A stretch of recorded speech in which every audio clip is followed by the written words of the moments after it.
The Mandalorian breaks another record. And Netflix and HBO fight over Kong and Zilla. Oh, yeah, that and more. Movie Minds. Woo!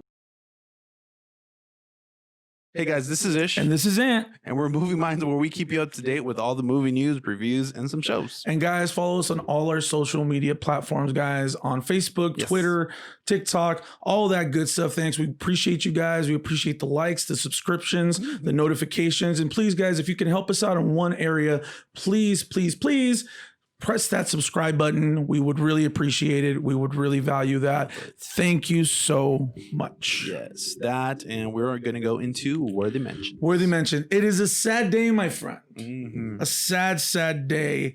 It was reported that David Prowse, the actor behind Darth Vader's armor in the original Star Wars, it's not, we all know it isn't Earl James because he's the one that actually voiced Darth Vader, but this is the actor that actually embodied him in the suit.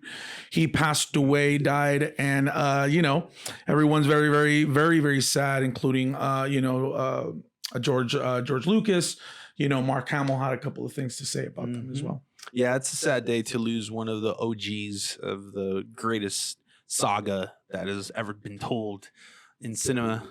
But if you didn't know, David didn't know that his voice was going to be changed until the day of the screening. Oh, that sucks, dude. Yeah, so he was kind of upset about that. I would have been too. But he brought an essence of like just the mannerisms. That's all David. So he brought his own uniqueness to Vader. So we all love him without even really seen him so much as like Earl Jones and everyone else. Right. I would always see this guy everywhere, like when I would see him like at Star Wars events and things like that. Shown up a lot, yes. And so I was always like, I wasn't sure who he was until I started getting into Star Wars a bit more. And so, yeah, it's very, very sad. George Lucas had said he made Vader leap off the page and off the big screen with an imposing stature and movement performance to match the intensity and undercurrent of Vader's presence. David was up for anything and contributed to the success of what became a memorable, tragic figure. May he rest in peace. Those are some great words from the great George Lucas, creator, the maker. That was cool. Yeah, man. May he rest in peace and his whole family. He lived a long life, so it's a great legacy that he's left. So absolutely. Yep. All right. So let's go on to another worthy mention. This day we got some new news from Ellen Page, now known as Elliot Page. Elliot announced this on Instagram that she came out as a transgender, and this raised a lot of questions with different people, especially those fans from Umbrella Academy, which I'm kind of one of them now. I really actually do enjoy the first season was all right. The second season was actually a lot better, and kind of makes us wonder as to whether the character that Elliot plays in Umbrella Academy will it stay female. So you never know what that's gonna happen. Yes. When I found out about this news, I read about it today. It actually came out today, and to be whatever she wants. That's her prerogative. That's her. That's her feelings, and we should all respect whatever people want.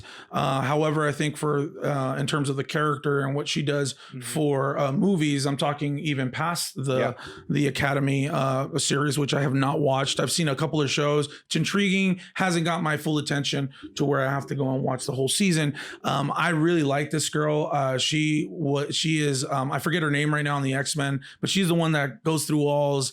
I think Price something. I forget her first name on it, but she was great. I love her very dry humor, her really sarcastic way of being in films, especially in Juno, and also loved her in Inception. Whatever she chooses to be, in my opinion, I feel is not going to affect at all her performance in film, and she shouldn't get treated any differently moving forward because she decided to do something like this. Yeah, Netflix has already started making changes on anything that's on Netflix, so she changed it to he. to Elliot. So the role in Umbrella Academy, I don't think it should change at all, because the actor doesn't mandate what the role brings. It's the role that mandates the role, character, the character. So I highly doubt that they're going to change it for that, especially how the series is. I don't think it needs to change. So we'll see what happens. All right, guys, let's go on to Hot Taps. All right, today we have some great news from The Mandalorian. That is now the third most popular show being streamed. It said The Mandalorian has officially become the first Disney Plus series to make an appearance on Nielsen's streaming top 10 list, which is actually new. The Baby Yoda show jets it at number 3, placing it only behind The Queen's Gambit and The Office on Netflix. So, will The Mandalorian be the Star Wars content that we will convert non-geeks over to the geek side? I believe that The Mandalorian is converting, as we speak now, a lot of people that weren't into Star Wars. Why? Because The Mandalorian has something, I believe, for everyone. Not only is it the highest rated show on Nielsen's ranking, and Nielsen's ranking is based off the amount of minutes consumers watch a show and access platforms on streaming services during the week. And so you have an element of the Old West. You have the element of women coming out and being empowered. You have the element of little baby Yoda. This show checks off so many boxes. It's incredible. I mean, it's no wonder that it's doing great. But look, now you say, well, of course it's going to do great because it's Star Wars. So why isn't it? Anything Disney touches turns into gold. Yes.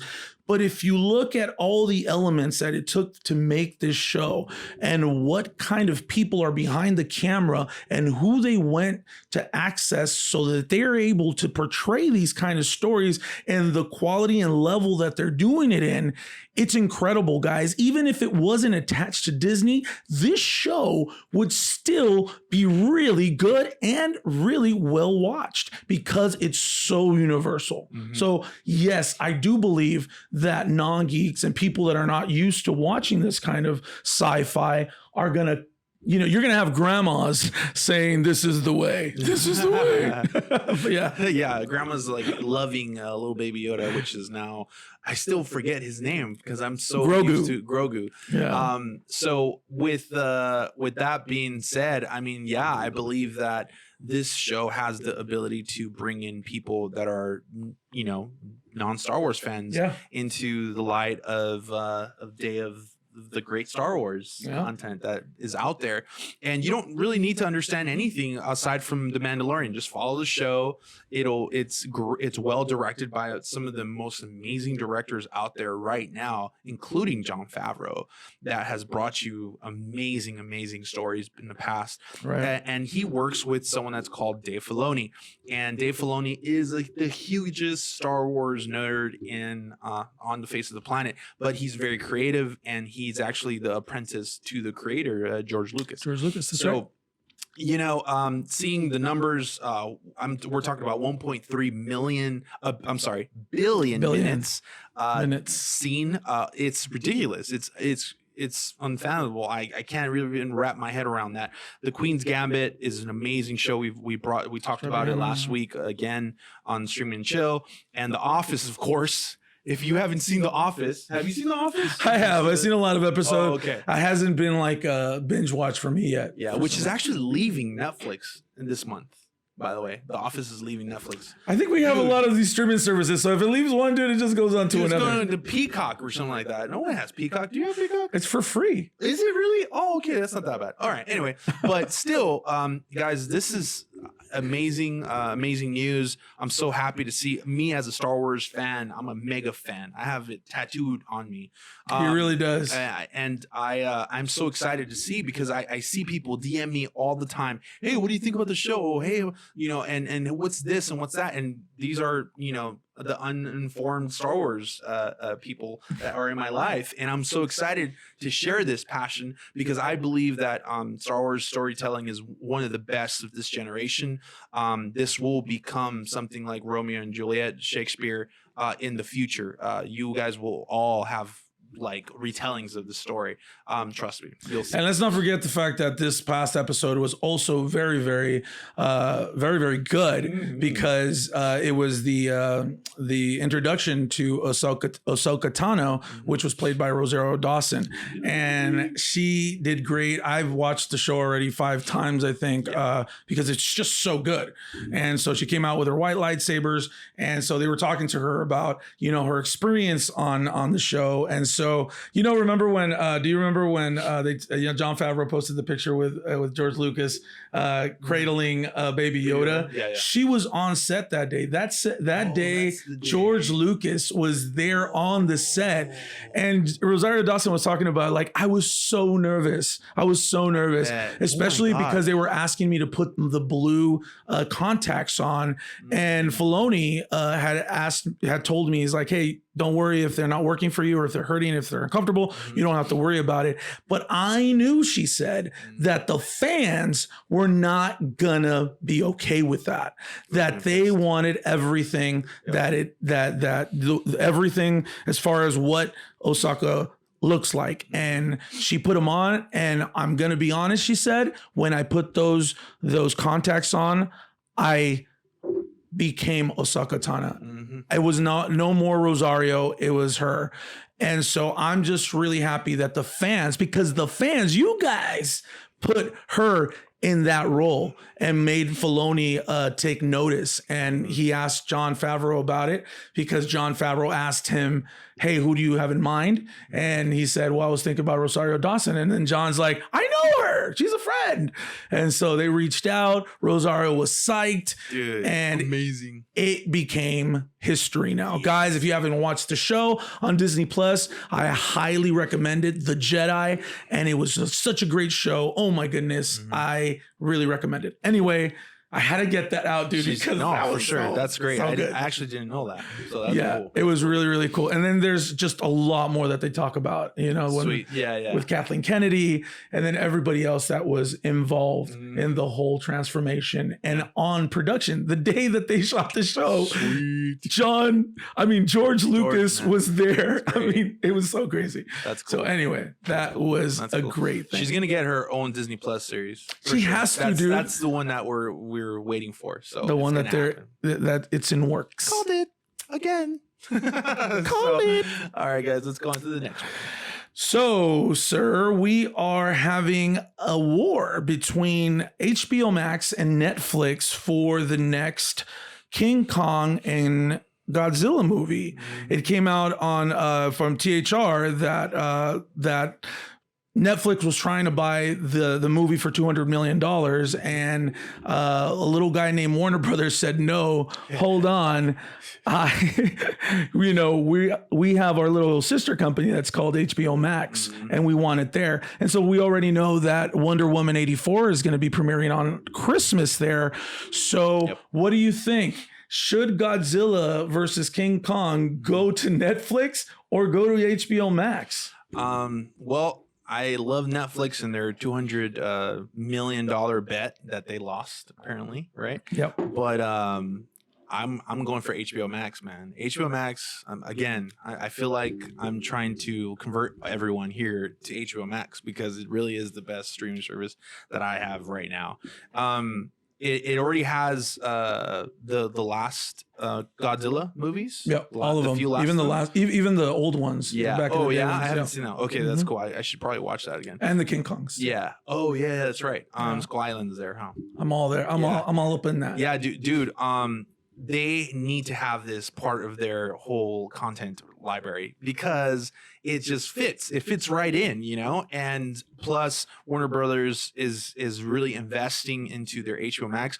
They haven't gotten the results that they want just yet, but people are talking about it. I'm telling you, people are continuously. HBO Max just released The Undoing with Nicole Kidman, and it's getting great reviews. I haven't been able to continue watching I gotta check that out. It sounds good. really good. I talked about it the first episode, which is great. But anyway, HBO Max deserves this. It's a good investment. I know they'll lose a lot of money with it, but the amount of content that HBO Max needs to get acquired, it needs to get, and they need to double down. So this is a good move on the long term of things. And I think the reason why they said no was because they are trying to catapult HBO Max. Obviously, if the HBO Max does well on streaming, you know, they do well eventually with the stocks that they hold. So that's you know, it's all politics as well as to why it doesn't go to Netflix. I'm sure, you know, Netflix wants to do and convert something like HBO Max is doing with Wonder Woman. That's why they're looking for, you know, big releases like theatrical releases that they can buy and release on their streaming platform. Now, it's still left to be known what exactly how this movie will do. I think it's going to do somewhere in the whole Jurassic Park realm of things, to be quite honest, because of how big the movie and what names are attached to it. King Kong, Godzilla, they're just they're great. I mean, the first Kong Island made 524 million, and then the Godzilla movie by itself, the first one that came out, the recent one, not the old ones, but the most recent ones, it made 566 million, and they're pairing those up to. The one that didn't make that great of an investment was the Godzilla King of Monsters, the one with the girl from Stranger Things, with 386 million. But it's still really good up there, you know. So the franchise in a whole, it's made so much money, especially over in China. It's made like $1.4 billion over there because it's so huge. I do think, though, however, that when they acquire this title with Godzilla and King Kong, that I believe that HBO now is going to have, and I say when because they work together. I doubt it very much that it's going to Netflix. I really do think it's going to HBO Max. And when they acquire it, this is going to be another movie that HBO Max is going to be premiering, and it's going to help HBO Max acquire a lot more subscribers. And it's going to be one of those elite streaming services to watch movies of a theatrical level. And so I'm really looking forward to King Kong Godzilla. I hope that they acquired it sooner rather than later. And yeah, man, I think it's a good move for HBO Max to be pushing this, you know, and throwing like, wait, nope.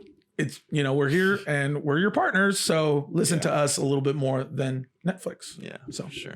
We will see what happens. Yeah, we'll see, guys. Let us know what you guys want to watch this great movie. Comment below, guys. Please subscribe. Like I said, follow us on all our social medias, guys, Facebook, all that good stuff. Yes. All right, guys, let's go on to streaming and chilling. Yes, and chilling. Stream and chill. All right, guys, I will go first today. I want to talk about this amazing movie that I watched on about 2 days ago. It is called Hillbilly Elegy. And it's on Netflix. Guys, this is a Ron Howard directed movie. It stars Amy Adams and Glenn Close and someone called Gabriel Bezo. And this young kid is amazing, by the way. Well, he's an older gent, but he's amazing. I've never seen him in anything else, but we're going to talk about it a little bit right now. Overall, guys, this is a story about generational struggles. You see the problem from the mother's perspective of two younger kids, and how she brought struggles from her past, from her mom and father, and how that affected their pretty much their whole lineage. And it follows this young kid throughout the story of how he went about dealing with family issues, heavy family issues like drugs, you know, infidelity, stuff like just like even abuse, and just a bunch of other things that really could mess up a kid. And he goes through this whole process to become who he is. And the story is amazing. Ron Howard did an amazing job. Amy Adams, geesh. She transformed. I've seen a picture. She's amazing. This is one of my favorite roles of hers, man. Really? Like, seriously, she's been in a lot of great things, though. Dude, I just, it's the way that she commits to the role. It's just amazing. I've seen her transformation on the web. So Great stuff, man. So hey, if you guys want to check out a good story, it's really full of drama. We all have our family members and some of us that have struggles. But you know what? It's an amazing story. It made me actually cry a few times, and I suggest you guys watch it. I love to cry. Cannot suggest it enough. He's a big crybaby. That's good. I'm going to check it out because I want to cry too, man. We need to cry. So that's a great pick. I'm looking forward to. I'm going to check it out definitely. Yeah. For my pick this week, it's none other than HBO Max again, right? Mm-hmm. I love HBO Max. I really do. And my pick is The Flight Attendant. It is a show with Kaylee Cuoco, the girl from Big Bang Theory. I don't know if you guys are familiar with her. Rosie Perez comes out in it too. A couple of other known faces, but it's about a flight attendant that wakes up in Dubai in a hotel room with a dead man, but with no memory of what happened. And so it's a very, very interesting show, guys. The character of Kaylee Cuoco is not very different than what she plays in The Big Bang Theory. She's still kind of has the same sense of humor. She's still kind of a party girl, and she goes to Dubai and she's a flight attendant and meets a guy on a plane, and they go and they have sex and they have all this great Dubai collage cinematography. Oh, okay. And so anyway, she comes back next morning, the guy is dead. It's a great beginning, and not only am I gonna just say that it's a great beginning as far as for its show, but also the way that HBO Max released these shows. It's very, very smart. HBO Max released 3 episodes right off the bat when they premiered the show. And so the show is, you could go and watch it, and you have 3 episodes. The new one's going to come out pretty soon. However, the show in itself is really good. It's funny. Yes, it's a little annoying at times because of the mistakes that are made, because of what she's going through, but it's a very good watch. I'm going to watch it till the end to see what happens, and hopefully you guys join me for the ride. I think you guys will like it. It's definitely worthy to go watch it. It's The Flight Attendant with Kaylee Cuoco on HBO Max. Check it out. All right, guys. All right. Well, let's wrap this up. Let us know what your streaming and chillings are down below. Yes, sir. And guys, like I said, we really appreciate everything you guys do. Please subscribe.